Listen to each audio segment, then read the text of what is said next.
Hi,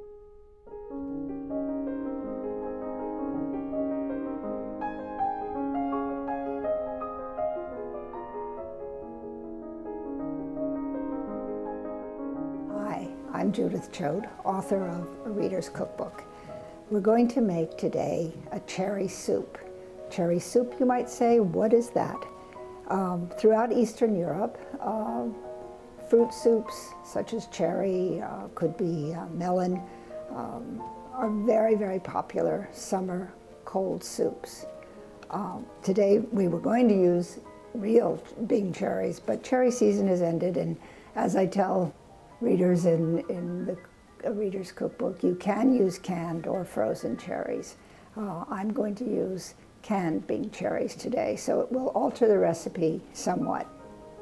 Got my cherries in my pan. I'm going to add 1 cup of sweet wine. Now, sweet wine is not cheap Bowery wine. It's usually a Muscat, a Sauterne. This today I've used a little orange Muscat wine from California. Not expensive, but it gives wonderful flavor to the soup. We've got a 1/4 cup of fresh orange juice, 2 tablespoons of sugar, and orange zest and lemon zest. If you don't own one, I tell you, get this little gadget, a microplane. It used to be found in the toolbox of in your husband's garage, or your garage, should you be a handy person. But now it's used to zest fruit. It's easy. You can use it for grating cheese also, but it is wonderful for zesting fruit. Cut my lemon. And this is a simple way to juice a lemon. Just cut it in half. Use this kitchen fork.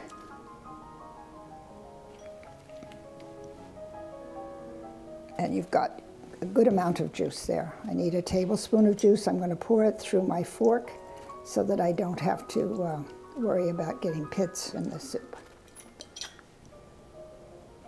Soup is going to go on the stove, and it's going to cook for about 12 minutes or until the cherries are soft. In this instance, we don't have to do that because the cherries are already cooked. What we do want to do is let the flavors of the citrus and the wine infuse the cherries a bit before we blend them up to make the soup. This is a very, very simple soup to make and a great soup to serve on a summer's day when you might be reading one of the great Eastern European or even Russian writers, Chekhov, Kafka, all those heavy books will be lightened by this wonderful light soup. The cherries are good and soft. The flavors have melded. We're going to blend the soup.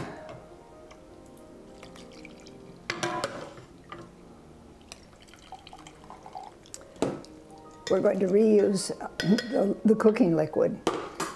And with this, I have to be particularly careful because I didn't add water.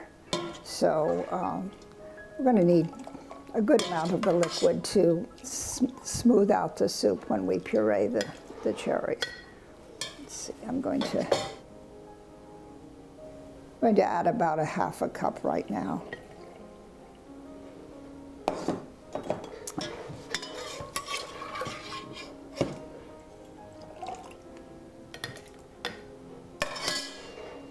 Actually, I'm being quite tidy today. I'm usually a very messy cook.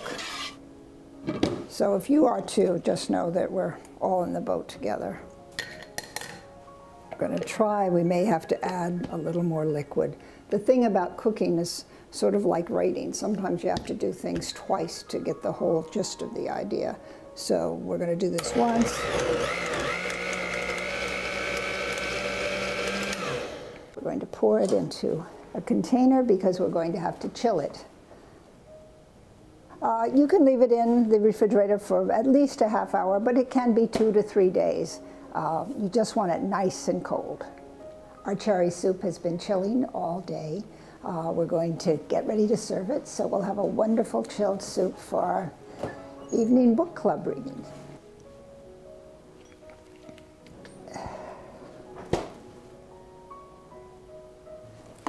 Very simple to serve. The color is so pretty. We're just going to spoon it into the bowl. Oh, it smells absolutely delicious. I can smell the bit of the sweet wine, I can smell the citrus, I can smell those wonderful cherries. We want to put a little dollop of sour cream right in the center. You could also put some mint or some chives if you'd like, if you want to be fancy about it. But this would be the more traditional way of serving it in Eastern Europe. So get that Chekhov out and start reading and sipping your soup. For more great tips on what to cook while you're reading or before you're reading, please check out A Reader's Cookbook.